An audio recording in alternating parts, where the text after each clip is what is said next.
I did my best, but I guess my best wasn't good enough. 'Cause here we are back where we were before. Little is known about the prophet Micah, beyond what can be learned from the book itself. Micah prophesies sometime between 750 and 686 BC during the reigns of Jotham, Ahaz, and Hezekiah, kings of Judah. He was therefore contemporary of Isaiah and Hosea. Micah predicted the fall of Samaria, which took place in 722 to 721. This would place his early ministry in the reigns of Jotham and Ahaz.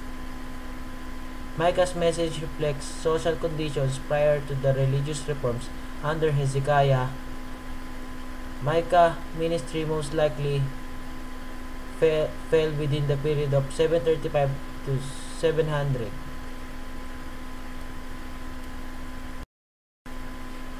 If Micah himself wrote out his messages, the date for the earliest written form of his work would be 700.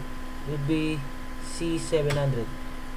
If one of his disciples arranged messages in their present form, the date would be early 7th century BC.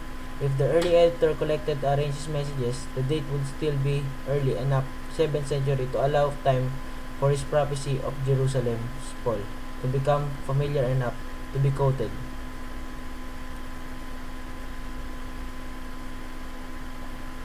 The background of this book is the same as found in the earlier portions of Isaiah.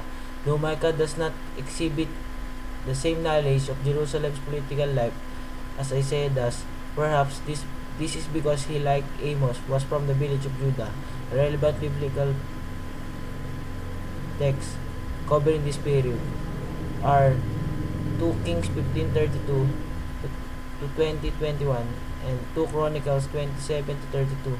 Isaiah 7:20-36 to 39. Israel was in an apostate condition. Micah predicted the fall of her capital Samaria and also foretold the inevitable desolation of Judah. Micah's message alternates between orage of doom and orage of hope in terms of Romans 11:22, between God's sternness and his kindness. The theme is divine judgment and deliverance. Micah also stressed that God hates idolatry, injustice, rebellion, and empty ritualism, but delights in pardoning the penitent. Finally, the prophet declares that Zion will be greater glory in the future than ever before. The Davidic kingdom, through it will seem come to an end, which reach greater heights through the coming messianic deliverer.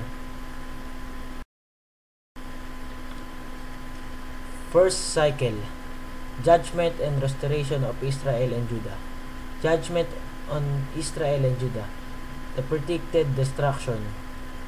Number 2, lamentation over destruction. Number 3, woe to oppressive land grabbers.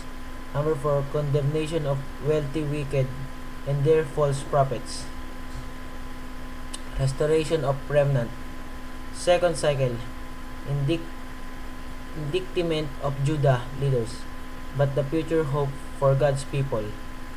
Indictment of Judah leaders, guilty civil leaders, false prophets of peace, and Micah response, corrupt leaders and science. Future hope for God and God's people. The coming of kingdom. Number 2, restoration of remnant in Zion. Number 3, from distress to deliverance. Number 4, the siege to victory. Number 5, from helpless ruler to ideal king. 6, the ideal king delivers his people. Number 7, remnant among the nations. Obliteration of military might and pagan worship.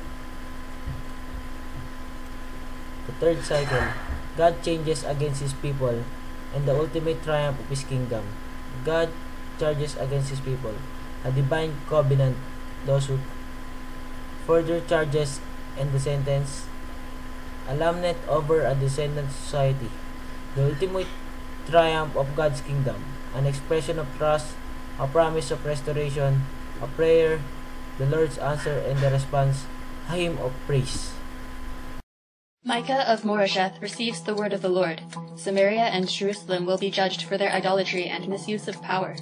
Destruction will come upon the cities of Judah. The people threaten Micah because they don't want to hear the news of judgment. Israel's rulers and prophets have become corrupt. Jerusalem will be destroyed, and its temple will be rebuilt with God's laws as its foundation. Zion will be delivered, and God will not abandon his people. A ruler will emerge from Bethlehem to restore Israel. God will deliver his people from Assyrian forces. God reminds Israel that he brought them out of Egypt and redeemed them from bondage many years ago. The people ask Micah what they should do to please God. Micah replies that the Lord calls his people to do justly, love mercy, and walk humbly with their God. Burnt offerings are not necessary, because God prefers heartfelt devotion. Jerusalem practices dishonest trade, and its punishment is deserved. Micah prophesies that Jerusalem will be rebuilt someday, and its power will be greater than ever before.